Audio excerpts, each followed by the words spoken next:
What happened?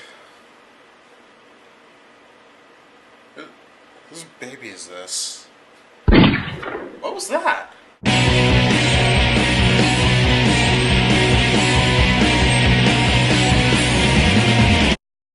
I'm not gonna lie, I only bought this shirt like 2 weeks ago, but regardless, I've been an avid fan of this franchise since opening day of the first one. I loved the first Hangover, seeing it was probably one of my best movie going experiences in it. And in spite of all the hate it gets, I actually liked part 2. I had some problems with it, but I still liked it more than I didn't. And now we get to part 3, and boy, have the reviews for this been terrible. And while I didn't dislike the movie, I agree with a lot of the criticisms. But let's start with the plot. Alan has been out of control as of late. He's off his meds, he kills a giraffe, his dad has a heart attack, and at that point everyone around him just decides to send him to a place to get help. Doug, Stu, and Phil all hit the road with Alan to take him to the place, and on the way there they get ambushed by John Goodman, who's looking for Leslie Chow from the previous movies because he stole some gold from him, and he believes that the Wolfpack could actually find Chow.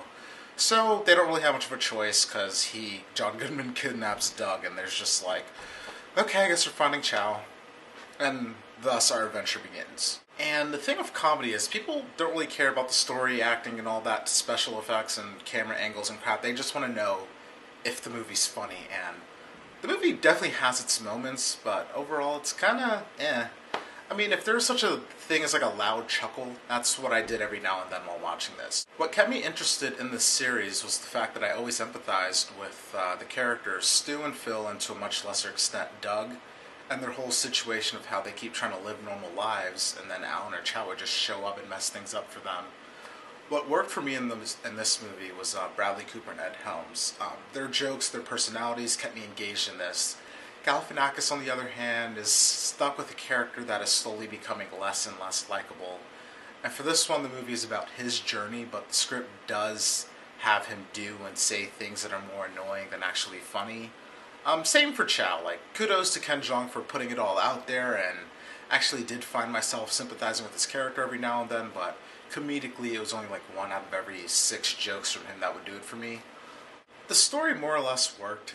It's mainly just them finding Chow and getting Doug back from John Goodman. And I feel bad that Justin Bartha still has nothing to do with in these movies. Like, there are scenes where he's just sitting there with John Goodman while he's on the phone, and then the camera will just pan to him, and he says nothing. Like, not one smart remark, no request to let him go. He just gets paid to just sit there and look sad. It's an easy paycheck, but, you know, the guy is funny. Like, give him a chance to actually show people what he can do.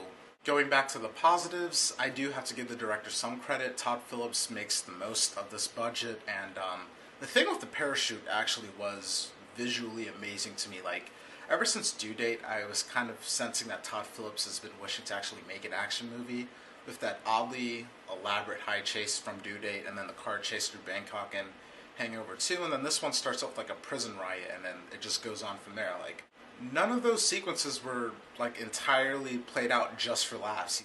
But overall, this movie didn't make for a bad watch. There were some nice throwbacks to the first one.